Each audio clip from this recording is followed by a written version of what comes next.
What is the biggest concern against the Patriots this week? Again, Vegas doesn't think there is one. The Niners are 10.5-point favorites, but they're banged up. Javon Hargrave's out. Jordan Elliott, who's the next man up, injured his ankle yesterday in practice, questionable for the game. Patriots run the ball well and seem to stop the run. So what to you is the biggest concern for the Niners in this game?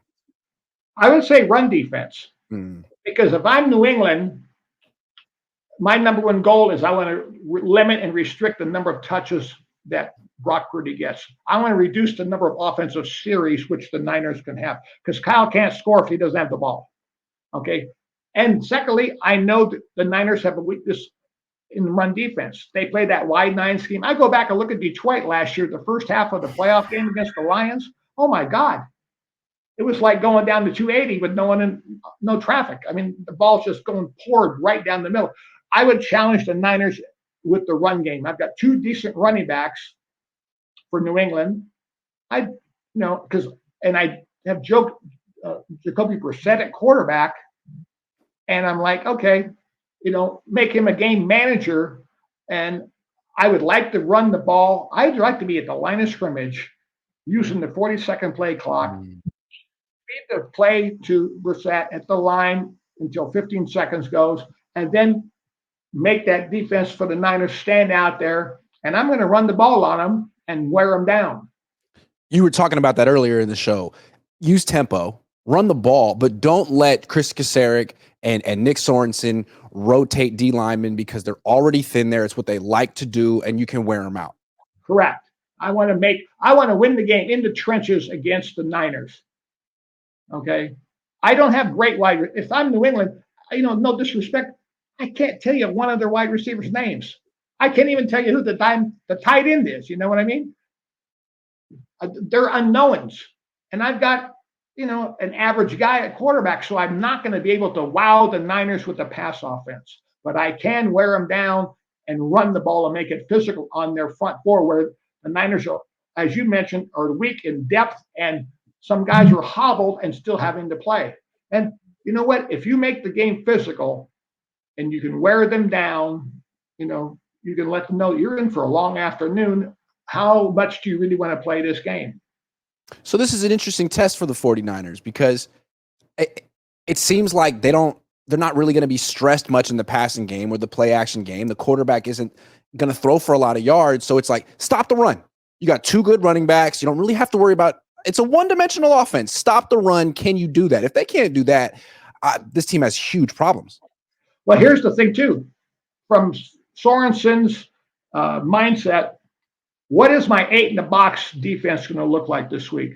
If you're going to run the football on me, I've got to say, okay, what change up defense, or how can I get that extra safety up in the box so I can get 8 in the box? And now I have a guy for every gap, whereas opposed to playing with high secondary guys and disguising coverages and playing cover 4 and cover 2 and all that, which invite the run. Forget it. I'm going to challenge you to pick up the ball and try to throw it to beat me. So I'm going to come down there with an 8th defender. I can play a 3-deep kind of zone. I can play weak side rotation, strong side rotation. I can play single safety man high without playing bump and run. But I want to shut down your run game first. If I'm playing New England, I want to force them to have to throw the football. Yeah, and can you shut down this run game, which is formidable, with the wide 9 defense? And if you can't, is there another front you can go to, or are you just going to get gouged by alignment? Correct. That's the key. What kind of a change-up front? Have the Niners ever shown a change-up front from a run defensive perspective thus far? Hell, they didn't do it last year. I felt like they used a 5-man front at times against the Rams, and it wasn't effective, and that was when Hargrave was healthy, and now he's out, and Elliott's out, and I don't even know if they have the bodies to do a 5-man front. The thing about it is, if I stay at the line of scrimmage and run my game with, from like quote unquote a sugar huddle concept at the line of scrimmage with the ability to snap the ball, you're not going to be able to go to your 5-man front. And I'm going to keep your same 4 on the field. Mm-hmm. And I'm going to eat up clock time. I'm taking the air out of the ball. I'm shortening the game, limiting your touches offensively. And you know what? I don't care if it becomes a field goal fest. If I'm New England, if I win 13-10, if I win 17-13 or 14, hey, I don't need to score 25, 30 points to beat the Niners.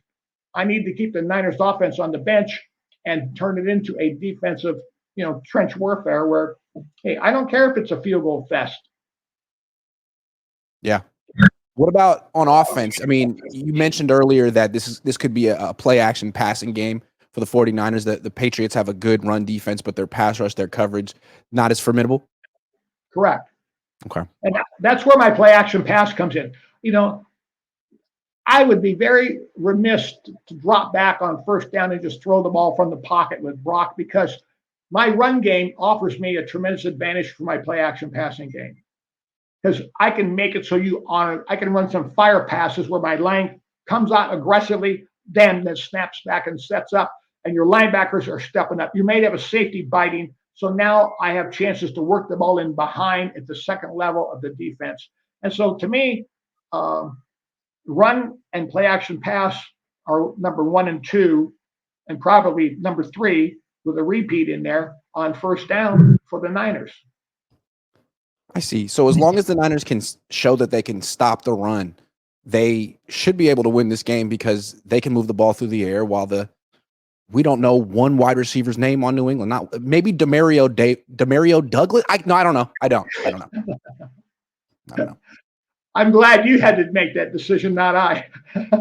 So if the Niners were to lose this game, which we don't expect they will, how serious is that? 3 losses and you lose to, what's at stake for the 49ers this week? Is this what you call a must-win game in September? Well, here's the thing. I hate to say that. Look at who's coming up on the schedule after this ball game. Now you look at the next 7, 8 games. You've got a couple.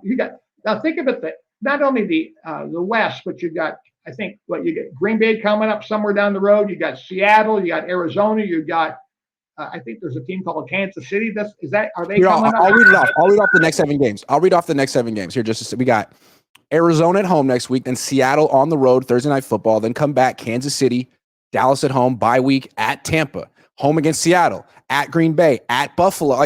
That's a stretch. That's murderer's row. Mm-hmm. Yeah. That's like pitching against the 27 Yankees. It's a loaded lineup you're facing. There's no soft spot.